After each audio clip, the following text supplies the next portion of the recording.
ഇന്ന് സംസാരിക്കുന്നത് ഗർഭകാലത്തിന്റെ 21ാമത്തെ ആഴ്ച ഗർഭിണിയിലുണ്ടാവുന്ന സിംറ്റംസ്, കുഞ്ഞിന്റെ വളർച്ച, എന്തൊക്കെ കാര്യങ്ങളാണ് ശ്രദ്ധിക്കേണ്ടത് എന്നുമാണ്. 21ാമത്തെ ആഴ്ച എന്ന് പറയുന്നത് ഗർഭകാലത്തിന്റെ സെക്കൻഡ് ട്രൈമസ്റ്ററിന്റെ 5ാമത്തെ മാസത്തിലാണ് ഇരിക്കുന്നത്. ഈ ഒരു വീക്കിൽ ഗർഭിണിയിൽ ഉണ്ടാകുന്ന മാറ്റങ്ങൾ എന്തൊക്കെയാണ് നമുക്ക് നോക്കാം. ഈ ഒരു വീക്കിൽ ഗർഭിണിയിൽ വിശപ്പ് കൂടുതലായിരിക്കും, അതുപോലെ ബാക്ക് പെയിന് കൂടുതലായിരിക്കും, മൂത്രമൊഴിക്കാനുള്ള ടെൻഡൻസി കൂടുതലായിരിക്കും, അതുപോലെ മോണയിൽ നിന്നൊക്കെ രക്തം വരുന്നത്, മോണയിൽ ഇൻഫെക്ഷനൊക്കെ വരാനുള്ള സാധ്യത കൂടുതലാണ്. അതുപോലെ ഗ്യാസിന്റെ പ്രോബ്ലം, നെഞ്ചിരിച്ചില്, കോൺസ്റ്റിപ്പേഷൻ ഒക്കെ കാണാറുണ്ട്.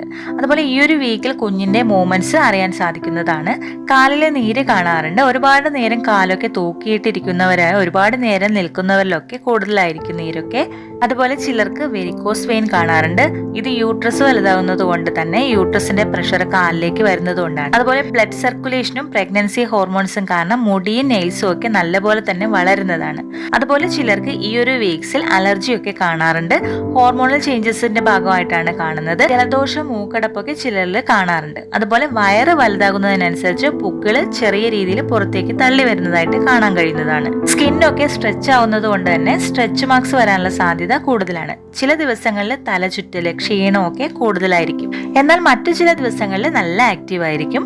ഇനി കുഞ്ഞിന്റെ വളർച്ച എങ്ങനെയാണെന്ന് നോക്കാം.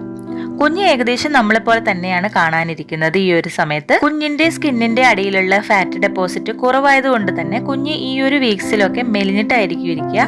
എന്നാൽ ഈ വീക്സ് മുതൽ കുഞ്ഞിന്റെ വളർച്ച പെട്ടെന്നായിരിക്കും. കുഞ്ഞിന്റെ കൺപീലി, കൺപിരികം, തലമുടിയൊക്കെ കുറച്ചുകൂടി വളർന്നിട്ടുണ്ടാവും. കുഞ്ഞ് ശ്വസിക്കാനും വിരലുമ്പാനും നല്ല രീതിയിൽ തന്നെ പഠിക്കുന്നുണ്ട്.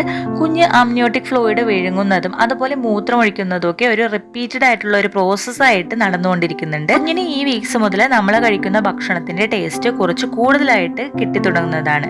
കാരണം അമ്നിയോട്ടിക് ഫ്ലൂയിഡിന്റെ ടേസ്റ്റ് ഓരോ ദിവസവും വ്യത്യസ്തമായിട്ടായിരിക്കും കിട്ടുക. നമ്മൾ കഴിക്കുന്ന ഭക്ഷണത്തിനനുസരിച്ച് കുഞ്ഞ് കൂടുതൽ ആക്റ്റീവ് ആയിരിക്കും. കുഞ്ഞിന്റെ ഡൈജസ്റ്റീവ് സിസ്റ്റം, ബ്ലഡ് സർക്കുലേഷനും ഒക്കെ നല്ല രീതിയിൽ തന്നെ നടക്കുന്നുണ്ട്. കുഞ്ഞിന്റെ ഹൃദയം ഓരോ മിനിറ്റിലും 120 മുതൽ 160 തവണ മിടിക്കുന്നുണ്ട്. ഈ ഒരു വീക്കിൽ കുഞ്ഞിന്റെ നീളം എന്ന് പറയുന്നത് 26.7 സെന്റിമീറ്ററും തൂക്കം എന്ന് പറയുന്നത് 360 ഗ്രാമുമായിരിക്കും. ഇനി നമുക്ക് എന്തൊക്കെ കാര്യങ്ങളാണ് ശ്രദ്ധിക്കേണ്ടത് നോക്കാം.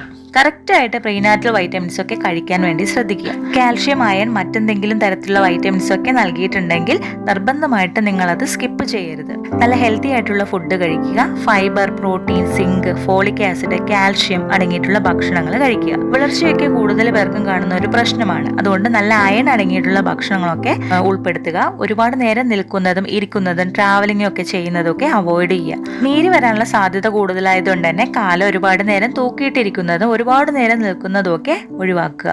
അതുപോലെ മലർന്നു കിടക്കാണ്ടിരിക്കുക. BP, ഷുഗറൊക്കെ കൂടാനുള്ള സാധ്യത ഉള്ളത് കൊണ്ട് തന്നെ മധുരത്തിന്റെയും ഉപ്പിന്റെയും ഉപയോഗം കഴിവതും കുറയ്ക്കാൻ ശ്രമിക്കുക. പുറത്തു നിന്നുള്ള ഭക്ഷണങ്ങൾ മാക്സിമം ഒഴിവാക്കുക. റെസ്റ്റ് പറയാത്തവരാണെങ്കിൽ മൈൽഡ് ആയിട്ടുള്ള എക്സസൈസ് ഒക്കെ ചെയ്യാവുന്നതാണ്. ദിവസവും 30 മിനിറ്റ് എങ്കിലും നടക്കാൻ വേണ്ടിയിട്ട് ശ്രദ്ധിക്കുക. ധാരാളം വെള്ളം കുടിക്കുക. 8 മണിക്കൂർ ദിവസം ഉറങ്ങാൻ ശ്രദ്ധിക്കുക.